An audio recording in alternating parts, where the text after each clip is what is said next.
I'm not a superstitious person. I don't believe in ghosts, and I never really bought into the whole haunted house thing. That is, until I took this job restoring an old manor in upstate New York. See, I'm a contractor by trade. I specialize in restoring old architecture, Victorian homes, colonial buildings, that sort of thing. So, when a private client reached out about restoring a turn-of-the-century mansion tucked into the Catskills, I jumped at the opportunity. They were offering good money for a job that sounded straightforward. Clean up the structure, restore the interior, and document anything historically significant. Yeah, this client, Mr. Carradine, he was this weird, reclusive guy who communicated almost entirely through email. He said he'd inherited the place from a distant relative and wanted to bring it back to life before deciding whether to live there or to sell it. He never visited the property. In fact, he told me from the beginning, "You won't see me until it's finished." That should have been my first red flag. But anyways, this place was a classic Gothic revival home. 3 stories tall, wraparound porch, steep gables, and ornate wooden trim that clearly had seen better days.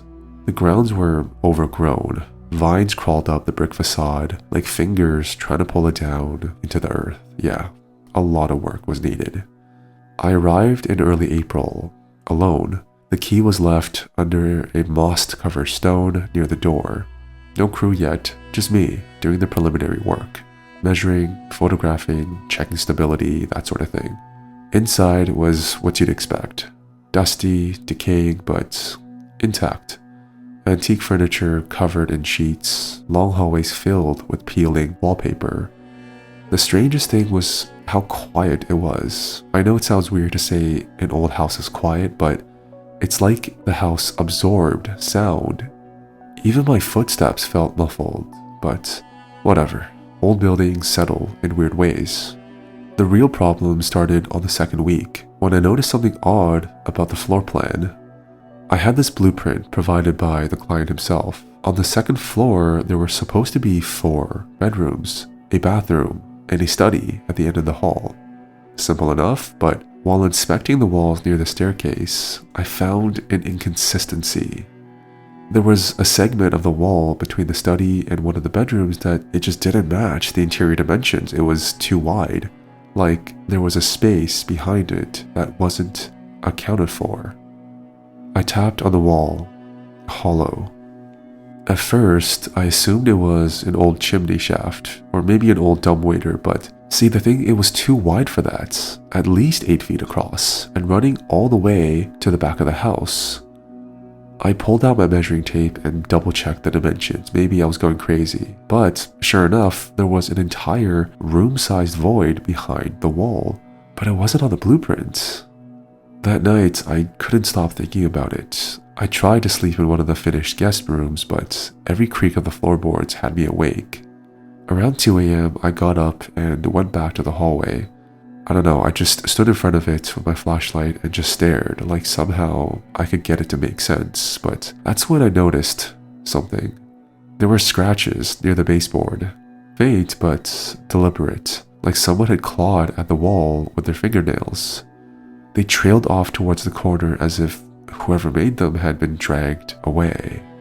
At this point, I was freaked out. I backed off and went back to bed, telling myself it was just some animal, but that image stuck with me. By the next day, I brought in a crowbar and started removing the paneling. I couldn't let this thing go. Behind the drywall, I found something that stopped me cold. A door. Not just any door, it was old. And everything in this house was old, but this door was far older than the rest of the house. Carved from dark oak with a tarnished brass handle and a strange circular sigil burned into the center. No keyhole, no hinges on the outside, just a door sitting flush against the frame of a space that supposedly didn't exist. I stood there for a long time. I wanted to open it, but something deep in my gut told me not to. I took photos and sent them to Carradine.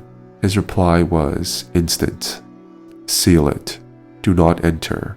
I'll pay extra." That was it. No explanation, no questions, just do not enter. So naturally, I didn't listen. That was my mistake. That night, around 11 p.m., I went back to the door with my drill and a pry bar. I don't know what I was expecting. Some hidden storage room, a wine cellar, a speakeasy? My curiosity overrode my common sense. I pried open the door. It didn't even creak. It just swung inward like it had been waiting for someone to find it. Inside was this narrow hallway, unlit and lined with faded red wallpaper. Dust floated in the air like ash. The walls were oddly warm to the touch, as if the room had been insulated from the rest of the house. The hallway ended in another door, slightly ajar. I stepped inside. The moment I crossed the threshold, I felt wrong, disoriented, like gravity shifted by a few degrees. The air smelled like iron and mildew. Slowly, I pushed the inner door open. Behind it was a small room, bare wooden floor, no furnitures, no windows, a chair in the center, and a large mirror leaning against the back wall. I looked into the mirror. I didn't see my reflection. What I saw was the room, exactly as it was, but empty.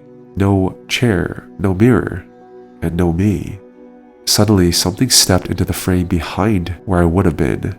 Okay, this thing, it looked like me, but taller, gaunt. Its eyes were too large, too black, and it smiled at me without blinking. And then it tilted its head, slowly, and it waved. That broke me. I ran. I sprinted back down the hallway. I slammed the door shut behind me and spent the rest of the night locked in my truck, parked out front. I couldn't sleep. I didn't even blink. Every time I closed my eyes, I saw that thing smiling back at me. I called Carradine the next morning and told him the job was off. I didn't care about the money. His only response? You let it out. I hung up and drove straight home. I tried to forget about it, tried to convince myself that I was just tired, hallucinating from isolation, but things haven't been the same. My mirrors don't work right anymore. Sometimes I catch glimpses, quick, twitchy movements just outside the frame. Once I saw myself blink before I did, and I started covering the mirrors in my apartment with bedsheets, but late at night, I hear tapping, always 3 times. Tap, tap, tap. And when I check, the mirror's uncovered. I know this sounds crazy, but I couldn't live like that anymore. I moved into a new apartment last week, brand new building, no mirrors, but this morning, there was a mirror leaning against the hallway wall, one I didn't buy, and in the reflection, I was gone.